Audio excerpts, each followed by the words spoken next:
पापा, आप हमारे साथ यहाँ कहाँ बैठ गए हैं? दिख नहीं रहा, बस 4 लोगों के लिए ही चेयर है। आप अगर यहाँ बैठेंगे तो मेरे सास ससुर कहाँ बैठेंगे? अमित अपने बूढ़े पिता को हाथ पकड़कर कुर्सी से उठाते हुए बोला।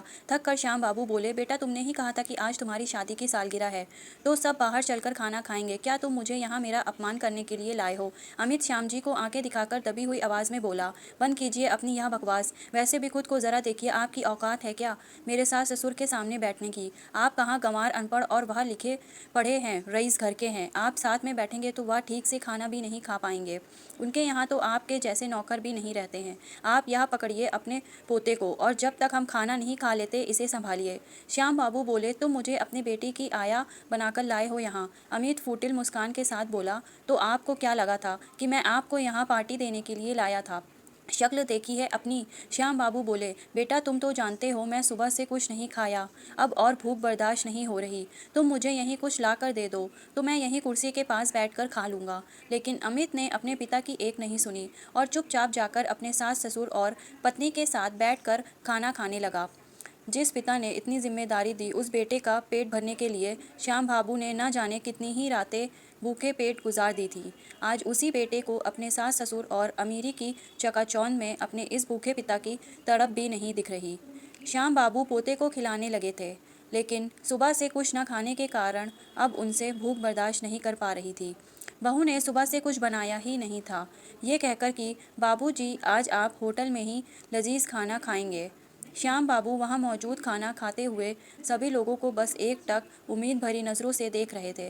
तभी एक वेटर आकर बोला, क्या हुआ बाबूजी, किसके साथ आए हैं आप? श्याम बाबू कुछ नहीं बोले और उनकी आंखें में बस तैर गईं। वेटर बोला, बाबूजी भूख लगी है ना आपको? आइए मेरे साथ। वेटर ने अपने मालिक से छिपकर एक प्लेट खाना श्याम बाबू को पकड़ा दिया और बोला, बाबूजी जल्दी से खा लीजिए वरना मेरी मुश्किल हो जाएगी। श्याम बाबू सुबह से भूखे कुछ ही पल में वह खाना चट कर गए थे।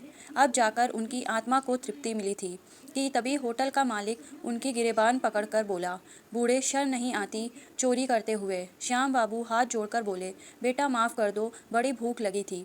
बूढ़े, मैंने ये कोई धर्मशाला नहीं खोल रखी है, समझा तू? इसके पैसे क्या तेरा बाप भरेगा? श्याम बाबू बोले, बेटा मैं तुम्हारे पैसे दिलवा दूंगा, मेरा बेटा वहाँ अपने बच्चों के साथ खाना खा रहा है। श्याम बाबू बेटे से पैसे लेने पहुँचे तो बेटा सबके सामने उन्हें धक्का देते हुए बोला, मैं नहीं जानता साहब, इस भिखारी को पता नहीं कहाँ कहाँ से आ जाते हैं। बेटे की बात सुनकर श्याम बाबू की आंखों में आंसू आ गए। वह उम्मीद भरी आंखों से बेटे को निहारते रहे, लेकिन बेटा अपने सास ससुर और बीवी के साथ कार में बैठकर घर के लिए निकल गया। उस होटल का मालिक बोला, साहब इस बुढ़े ने जो गलती की है उसका हर जाने के बदले इसे सारे बर्तन साफ करवाए जाएं। श्याम बाबू ने नम आंखों से सबके झूठे बर्तन इकट्ठा किए और उन्हें साफ करने लगे। आज बार बार उनकी आंखें भीगी जा रही थीं। तभी वह वेटर उनके पास आकर बोला, लाइए बाबूजी मैं कर देता हूँ, मुझे माफ़ कर देना, मैं मालिक के आगे कुछ नहीं बोल पाया। श्याम बाबू नम आंखों से बोले, बेटा तुम क्यों माफ़ी मांग रहे हो? तुमने तो इस बूढ़े का पेट भरा था, कोई पाप नहीं किया।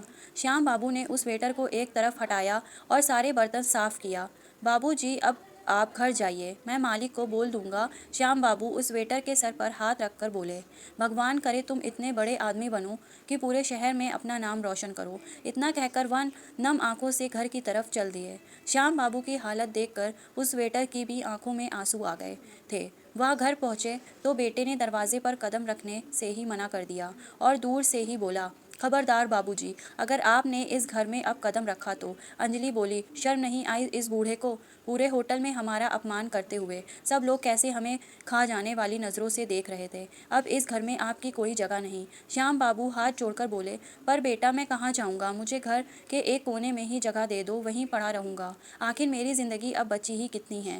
बाबूजी लगता है आप ऐसे नहीं मानोगे। अमित ने उन्हें घसीटते हुए वहाँ से लेकर एक वृद्ध आश्रम में पटक दिया, लेकिन जिस वृद्ध आश्रम में वह अपने बाबूजी को छोड़कर आया था उसे अंदाज़ा भी नहीं था कि उसके साथ क्या होने वाला था। अगर सच्चाई उसके सामने अभी आ जाती तो उसके पैरों तले ज़मीन खिसक जाती। श्याम बाबू हाथ जोड़कर बोले, ऐसा गजब मत करो बेटा, अपने बूढ़े बाप को इस तरह से यहाँ छोड़कर मत जाओ। मैं किसके सहारे जीऊँगा? आखिर यहाँ मेरा कौन है? क्या तुम भूल गए मैं तुम्हें अपने कंधे पर बिठाकर स्कूल छोड़ता था, तुम्हारे हर शौक पूरे करता था। अपने पैसों से मैं चप्पल नहीं पहना पर तुम्हारे लिए कभी किसी चीज़ की कमी नहीं होने दी, और आज तुम मेरे साथ ऐसा कर रहे हो। वृद्ध आश्रम ले आए सिर्फ अपनी पत्नी के कहने पर। नहीं बेटा, ऐसा अन्याय मत करो। श्याम बाबू अपने बेटे अमित से रो रो कर गुहार कर रहे थे। अमित ने उन्हें खुद से दूर करते हुए कहा, बस बंद करो अपना ये नाटक और याद रखो, यहाँ नहीं रोगे तो किसी दिन सड़क पर चलती हुई गाड़ियों के नीचे आ जाओगे और भूखे मरोगे। पर मैं अपने घर में नहीं ले जाऊंगा। अरे आपके रहने से पूरे घर की शोभा ही खत्म हो गई है। आपकी वजह से मैं अपने यार दोस्तों को घर नहीं ला पा रहा। ऊपर से अंजलि उसके अलग ही ड्रामा करती रहती है कि वो आपके लिए खाना नहीं बनाएगी, आपके गंदे कपड़े नहीं धोएगी। तंग आ गया हूँ मैं इन सब ड्रामे से। सही तो बोली कि आपकी सही जगह वृद्ध आश्रम है। मेरा बस चलता तो किसी रेलवे स्टेशन पर छोड़ आता भीख मांगने के लिए। ये लो अपना सामान और चुपचाप से अंदर चले जाओ। श्याम बाबू बोले, बेटा ये शहर मेरे लिए अनजान है। इससे अच्छा तो हम पुराने शहर में रहे थे। तुम ऐसा करो, पुराने घर की चाबी मुझे दे दो, मैं वहीं जाकर गुजारा कर लूँगा। अमित हंसते हुए बोला, किस घर की बात कर रहे हैं? अभी 2 महीने पहले जो आपने कागज़ों पर दस्तखत किया था वो उसी घर के बेचने के कागज़ थे। वो घर बिक चुका है। श्याम बाबू बोले, क्या तुमने घर बेच दिया और मुझे बताया तक नहीं? उस घर में तुम्हारी माँ की कितनी यादें थीं। अमित बोला, उन यादों का क्या, मैं अचार डालूंगा। अरे माँ के साथ वो यादें भी चली गईं और आज आपसे भी छुटकारा मिल जाएगा। श्याम बाबू बोले, ठीक है, कोई बात नहीं बेटा। रिटायरमेंट के जो मेरे पैसे थे मैं वो निकाल लेता हूँ, उसे लेकर हरिद्वार चला जाऊँगा, वहीं रहूँगा। पर मैं यहाँ नहीं रह सकता। इस शहर में किसी को मैं नहीं जानता। मोहित हंसते हुए बोला, हाँ हाँ हाँ, आपको क्या लगता है घर आपके बिना बताए मैं बेच सकता हूँ? तो क्या आपके पैसे खर्च नहीं कर सकता? अरे इतने बड़े शहर में 3 कमरे का घर लिया हूँ, फर्नीचर खरीदा हूँ, वो पैसे कहाँ से आए? और वैसे भी आपके मरने के बाद सारी संपत्ति मेरी थी, तो आपके जीते जी मैंने ले ली। इसमें कौन सी बड़ी बात है? आपको पैसे चाहिए, 1 मिनट रुको। अमित ने अपनी जेब से 500 रुपए का नोट निकाला और उनके हाथ में पकड़ाते हुए बोला, ये लो, आज तक जो आपने मेरे लिए किया है उसका मुआवजा ये है। इतना कहकर अमित वहां से चला गया। श्याम बाबू अपने बेटे को जाते हुए देख रहे थे और सोच रहे थे, क्या इसी दिन के लिए ईश्वर ने मुझे बेटा दिया था? शायद मैंने कुछ पाप किया था जो ये मेरा बेटा है। इतना सोचते सोचते वो आश्रम के दरवाजे पर जाकर गिर पड़े। अचानक गिरने की आवाज़ से आश्रम के अंदर से कुछ लोग भागते हुए आए। तब तक अमित की गाड़ी वहां से जा चुकी थी। सबने आश्रम के बाहर गेट के रजिस्टर पर जब देखा तो वहां बस श्याम बाबू का नाम लिखा था। पहुंचाने वाले का कोई अता पता नहीं था। बहरहाल उन्हें आश्रम के अंदर ले जाया गया। डॉक्टर को दिखाया गया तो डॉक्टर ने कहा, सदमे की वजह से शरीर के बाएं हिस्से में पैरालिसिस का अटैक हुआ है। वक्त बीता। डॉक्टर के इलाज में श्याम बाबू अब बिस्तर पर ही रहते थे। बड़ी मुश्किल से कुछ कह पाते थे। ऐसे ही 6 महीने बीत गए। एक रोज़ आश्रम की डॉक्टर आरती विदेश से लौटी, जो इस वृद्ध आश्रम को चलाती है।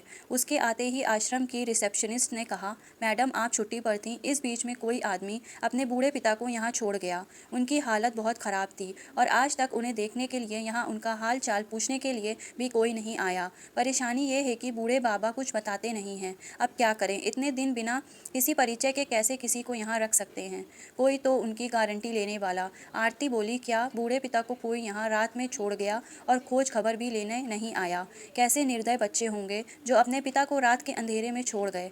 जब इंसान को बुढ़ापे में अपने बच्चों की ज़रूरत होती है तो कोई अपने माँ बाप से ऐसा व्यवहार कर सकता है? छी छी। वैसे उस बूढ़े बाबा ने कुछ बताया कि कहाँ से आए हैं, क्या नाम है, जिसने कि उनका पता लगाया जा सके? नहीं मैडम जी, हम सब ने बहुत कोशिश की पर बूढ़े बाबा कुछ कहते ही नहीं हैं। बस कभी कभी मुंह से बबूनी शब्द निकालते हैं, पर हमारे तो कुछ पल्ले ही नहीं पड़ता। आरती बोली, बबूनी? ये सब सुनते ही आरती के दिमाग में मानो किसी ने ज़ोर की घंटी बजाई हो और उसे कुछ याद दिलाने की कोशिश कर रहा हो कि कहीं ये वो तो नहीं। आरती बोली, कहाँ है वो? किस रूम में है?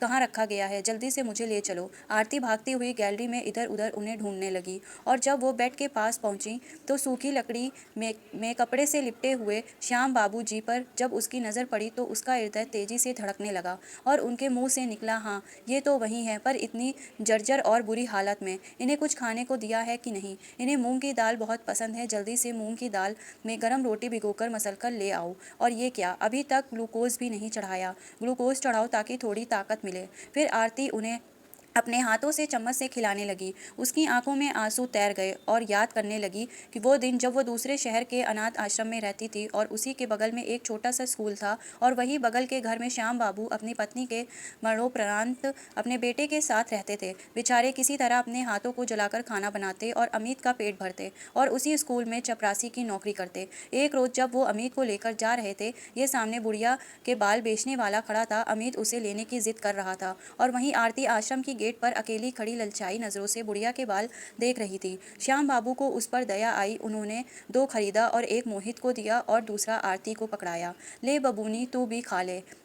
अमित बोला, बाबूजी आप मेरे बाबूजी हैं, इसे क्यों दे रहे हैं? श्याम बाबू बोले, बबुआ जैसे तुम्हें भगवान ने बनाया वैसे इसे भी बनाया है। भगवान ने तुम्हारी देखभाल के लिए मुझे धरती पर भेजा, पर इस बच्ची के लिए शायद कोई नहीं आगे आया। धीरे धीरे आरती और श्याम बाबू का एक रिश्ता बनने लगा और उनके रिश्ते से अमित खुश नहीं होता था। वो आरती को बिल्कुल पसंद नहीं करता था। श्याम बाबू आश्रम के लोगों से कहकर कभी कभी आरती को अपने घर पर ले जाते और अपने हाथों से रोटी बनाकर खिलाते। एक रोज़ श्याम बाबू बोले, पता है आरती, हमारा बबुआ अमित पढ़ लिखकर इंजीनियर बनेगा। तुम क्या बनोगी बबूनी? आरती तुतलाती आवाज़ में बोली, बाबा मैं डॉक्टर बनूंगी। वे हंसकर कहे, अच्छा हमारी बबूनी डॉक्टर बनेगी, फिर जब हम बूढ़े हो जाएंगे और बीमार पड़ जाएंगे तो हमें दवाई देगी ना बबूनी? हाँ बाबा डॉक्टर बनूंगी और आपको दवाई भी दूंगी, पर मैं डॉक्टर कैसे बनूंगी? श्याम बाबू उसके सर पर हाथ फेरते हुए कहते, बेटा खूब मेहनत करोगी और अपनी कक्षा में अव्वल आओगी तो ज़रूर डॉक्टर बनूंगी। तुम डॉक्टर बनना और अमित इंजीनियर बनेगा, फिर तुम मुझे दवाई देना और अमित मेरी देखभाल करेगा। नहीं बाबा, आप इसे ज़्यादा प्यार करते हो तो यही आपकी देखभाल करेगी। अमित गुस्से में कहकर पैर पटकने लगा। श्याम बाबू उसे प्यार से समझाने लगे। आखिर वो भी एक बच्चा ही था। वक्त बीतने लगा। दिनों दिन आरती होशियार होती रही। हर साल अपनी कक्षा में अव्वल आने लगी और शिक्षकों शाबाशी मिलने से उसका हौसला बढ़ गया और एक दिन डॉक्टर के लिए उसका चयन हो गया। वो दूसरे शहर पढ़ने के लिए जाने लगी। उस रोज़ वो श्याम बाबू से लिपट कर बहुत रोई और बोली, बाबा मैं रहने को अनाथ आश्रम में ज़रूर रहती थी, पर आपकी वजह से मुझे कभी महसूस ही नहीं हुआ कि मैं अनाथ हूँ। वहाँ मैं आपके बिना कैसे रहूँगी? अमित गुस्से में बोला, जैसे अनाथ बच्चे रहते हैं वैसे ही रहोगी, और ये तुम्हारे पिता नहीं हैं। श्याम बाबू बोले, अमित बेटा तुम्हारे मन में इतनी कड़वाहट कहाँ से आ गई? खैर छोड़ो बेटा, आरती यहाँ रहोगी तो डॉक्टर कैसे बनोगी? थोड़े समय की बात है, जब तुम डॉक्टर बन जाओगी तो हम सब एक साथ रहेंगे। नम आंखों से आरती ने बाबा से विदा ली। डॉक्टर की पढ़ाई में इतनी व्यस्त हो गई कि वहाँ आना जाना उसका कम हो गया। देखते देखते ही 4-5 साल गुजर गए। एक दिन उसे पता चला कि अमित वो घर खाली करके बाबा के साथ गांव चला गया, तो उसे बहुत सदमा लगा। फिर 2 साल बाद जब उसे डॉक्टर की डिग्री मिली तो उसने बाबा को बहुत याद किया। आरती ने उन्हें ढूंढने की कोशिश बहुत की, लेकिन किसी को भी उनके गांव का पता ठिकाना कुछ मालूम नहीं था, जिसके कारण वो फिर कभी बाबा से नहीं मिल पाई। अचानक से रिसेप्शनिस्ट की आवाज़ आरती का ध्यान भंग हुआ। मैडम मैडम, इन्होंने खा लिया है, अब आप अपने केबिन में जा सकती हैं, मैं देख लूँगी। आरती बोली, आज इतने सालों बाद ये मेरे सामने इस हाल में। वो धीरे से श्याम बाबू के कान के पास जाकर बोली, बाबा बाबा देखो, आपकी इच्छा थी ना कि मैं डॉक्टर बनूं, देखो आपकी बबूनी डॉक्टर बन गई। अब मैं आपको दवाई दूंगी तो आप बिल्कुल ठीक हो जाएंगे। आरती की आवाज़ से थोड़ी देर के लिए उन्होंने आंखें खोली। उनकी आंखों में एक चमक थी, पर तुरंत ही वो चमक गायब भी हो गई और वो बोले, तुम कौन हो बच्ची? मुश्किल से उनके मुंह से ये आवाज़ निकली तो उनकी आंखों से आंसू बह निकले। आरती आश्चर्य से उन्हें देखने लगी और सोचने लगी, बाबा कहते थे तुम कितनी भी बड़ी हो जाओ मैं भीड़ में भी तुम्हें पहचान लूँगा। मेरी याददाश्त इतनी तेज़ है। और आज वो मुझे आरती की आंखों से आंसू बहने लगे और वो उनका माथा सहलाती। दूसरी नर्स आकर बोली, मैडम आप रो रही हैं क्या? आप इन्हें जानती हैं? नेहा धीरे से बोली, हाँ जानती हूँ, इनका बहुत बड़ा फ़र्ज़ है मुझ पर। किसी अनाथ को दुनिया की भीड़ में जीना कैसे होता है इन्होंने सिखाया। आरती ने खुद को संभाला और रिसेप्शनिस्ट से बोली, तुम फॉर्म पर इनके रिश्तेदारों की जगह मेरा नाम लिख दो और इन्हें यहाँ से स्पेशल वार्ड में शिफ्ट करो, और जो भी खर्चा आएगा मुझे बता देना। इतना कहकर वो रोते हुए वहाँ से चली गई। आरती उदास घर पहुँची। उसके पति आकाश जब कारण पूछे तो आरती ने सारी बात बताई और बोली, अमित का स्वभाव बचपन में अच्छा नहीं था, शायद आज भी वो वैसा ही होगा, तभी तो वो बाबा को वहाँ छोड़ गया। इसका मतलब वो किसी शहर में है। मैं उसे कभी माफ़ नहीं करूँगी। जो इंसान किसी अनाथ के लिए इतना सोच सकता है, सोचो वो अपने बेटे के लिए क्या कुछ ही किए होंगे। मैं उसे अपना भाई समझती थी, सोचती थी कभी भी मिलेगा तो उसकी संभव मदद करूँगी, क्योंकि बाबा ने जो मेरे लिए किया वो मैं कभी नहीं भूल सकती। आकाश बोला, जो अपने पिता का सगा नहीं हुआ वो तुम जैसी अनाथ का कभी सगा नहीं होगा। फिर भी तुमको जो करना चाहो मैं तुम्हारे साथ हूँ। अगले दिन आकाश आरती के साथ वृद्ध आश्रम पहुँचा तो श्याम बाबू को वहाँ देखकर उसके पैरों तले ज़मीन सरक गई, क्योंकि कुछ महीने पहले श्याम बाबू ने ही उसे बड़े आदमी बनने का आशीर्वाद दिया था। शायद इस कारण आज वह इस लायक हैं कि उनके जैसे कितने ही लोगों की रोज़ मदद करता है। यहाँ तक कि उसने अपने शहर में अपना एक नया होटल तक खोल लिया। वहाँ तो अक्सर श्याम बाबू को याद करता है। सोचा था कि कभी मिलेंगे तो उनका शुक्रिया अदा करेगा, लेकिन नहीं पता था कि वह इस हालत में मिलेंगे। उसकी आंखें भर आईं। आरती को जब उसने सारा सच बताया तो उसका गुस्सा सातवें आसमान पर चढ़ गया। आरती ने अस्पताल में बाबा के साथ एक वीडियो बनाया और उसमें अमित के लिए एक संदेश भेजी। अमित, शायद तुम्हें मैं याद नहीं, मैं आरती हूँ, जो तुम्हारे घर के बगल वाले अनाथ आश्रम में बाबा की बबूनी हुआ करती थी। बाबा की सारी जिम्मेदारी मैं उठाना चाहती हूँ। बस तुम्हारी मंजूरी चाहिए। अगर तुम मुझसे मिल सको तो मुझे बहुत अच्छा लगेगा। आरती ने जाल फैलाया और अमित उसमें फंस गया। एक रोज़ अमित की पत्नी रेखा बोली, सुनो ज़रा, देखो तो ये ससुर जी के साथ लड़की कौन है जो आपका नाम लेकर आपको ढूंढ रही है। अमित पहले घबराया, फिर आरती की बात सुनकर बोला, अच्छा ये तो सच में डॉक्टर बन गई। बाबूजी ने इस लड़की के लिए मुझ पर भी ध्यान नहीं दिया। वो तो मेरी किस्मत थी कि मैं इंजीनियर बन गया। रेखा बोली, सोचो, इतनी बड़ी डॉक्टर है, हमारी कितनी मदद कर सकती है। और अच्छा है, बाबूजी का सारा खर्चा उठा रही है। जाकर उससे बोलो कि बाबूजी ने जो भी किया उसका मुआवजा दे। अमित भी घोड़े पर सवार होकर पहुंच गया। आरती उसे देखकर बोली, तुम बिल्कुल नहीं बदले, आज भी तुम्हारे चेहरे पर गुस्सा और जलन की भावना साफ दिख रही है। मुझे तुमसे बस एक ही शिकायत है, आखिर तुमने बाबा के साथ ऐसा सलूक क्यों किया। श्याम बाबू ने जैसे ही अमित को देखा, उनके शरीर में हलचल होने लगी। आरती बोली, इतने दिनों से ये शव की तरह थे, तुम्हें देखते ही इनके शरीर में जान आ गई और तुम इन्हें ऐसे यहाँ अकेले छोड़कर चले गए। कोई अपने पिता के साथ ऐसे कैसे कर सकता है। अमित बोला, तुम्हारे पास क्या सबूत है कि मैं इन्हें छोड़कर गया था। तुम खुद कहती कि उन्होंने तुम्हारे लिए बहुत कुछ किया है, तो करो। इस बूढ़े की सेवा मैं इसकी लाचार की कोई जिम्मेदारी नहीं ले सकता। आरती अमित को एक जोर का तमाचा लगाई और बोली, आज अपने पैरों पर खड़े हो गए हो तो यह तुम्हारे लिए लाचार हो गए हैं। तुमने उनसे सारे पैसे हड़प कर उन्हें यहाँ छोड़ गए। उनके पास तो इतना था कि तुम इनकी जिम्मेदारी नहीं उठाते, तब भी ये आराम से अपना जीवन यापन कर सकते थे। अमित हकलाते हुए बोला, तुम कहना क्या चाहती हो। मैंने धोखा किया, यही सब बताने के लिए तुम मुझे यहाँ बुलाई हो। और क्या भी है ये तो क्या कर लूँगी।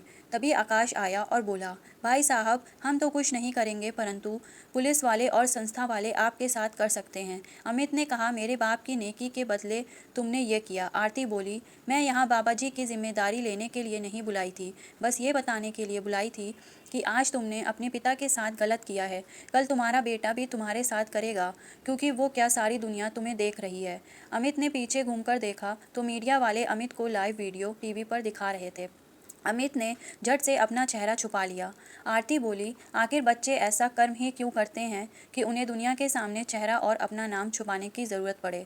अरे तुम क्या जानो माँ बाप का होना क्या होता है। हम जैसे अनाथ से पूछो जो तरसते हैं कि हमारा भी कोई अपना होता, किसी से कुछ रिश्ता होता। आरती के शब्द अमित के हृदय को चीरते हुए उसकी नज़रें नीचे झुक रही थी। वो बोली, मैं बस ये संदेश देना चाहती थी कि आज तुम अपने माता पिता के सगे नहीं हुए, तुम्हारा भी कोई नहीं होगा, क्योंकि जो अपने माँ बाप का सगा ना हुआ वो बीवी, सास, ससुर और बेटे का क्या कैसे सगा हो सकता है। आरती ने पुलिस के सामने श्याम बाबू की देखभाल की जिम्मेदारी उठाई और अमित को हर रिश्ते से आज़ाद कर दिया।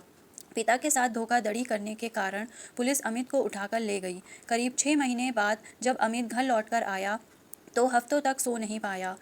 उसने अपने पिता की सारी संपत्ति वृद्ध आश्रम के नाम करने का फैसला किया। रेखा ने बहुत हंगामा किया। लड़ाई झगड़े के बाद भी अमित अपने निर्णय पर टिका रहा, ये कहकर कि मैं अपने पापों का प्रायश्चित करूंगा और मैं नहीं चाहता कि तुम्हारे बुढ़ापे में तुम्हारा बेटा भी तुम्हें किसी वृद्ध आश्रम में छोड़ आए। बाबा, आपने मुझे पहचाना, मैं आपकी बबूनी। श्याम बाबू बोले, मेरी बबूनी डॉक्टर बन ही गई। पास खड़ा आकाश भी बोला, बाबा, आपने मुझे पहचाना। आपके आशीर्वाद के कारण आज मैं बहुत बड़े होटल का मालिक हूँ और आप जानते हैं उस होटल का नाम मैंने श्याम होटल रखा है, जो आपका नाम से जाना जाता है। श्याम बाबू मुस्कुराकर बोले, बेटा ऐसे ही तरक्की करो, मेरा आशीर्वाद हमेशा तुम दोनों के साथ है। बबूनी, मुझे पानी पिला दे। जैसे ही आरती उन्हें पानी पिलाने गई और अपना हाथ उनके सीने पर रखी, उन्होंने सदा के लिए अपनी आंखें बंद कर ली, मानो न्याय के इंतजार में थे। उस दिन आरती बहुत रोई और एक ही बात कहती, आज मैं अनाथ हो गई। पूरी दुनिया में कई बाबा थे, पर आज वे चले गए और मुझे अनाथ कर गए। आकाश ने अमित को श्याम बाबू की खबर दी और अंतिम संस्कार की तैयारी शुरू होने लगी। जब मुखाग्नि देने की बारी आई तो अमित आरती की तरफ बढ़ते हुए बोला, ये अधिकार आरती का है। असल में वही बाबूजी की बेटी है। उस दिन आरती को लगा वो अनाथ नहीं थी। दोस्तों, उम्मीद करती हूँ आपको कहानी पसंद आई। अगर आपको कहानी पसंद आई हो तो वीडियो को लाइक, शेयर और सब्सक्राइब ज़रूर करें। धन्यवाद।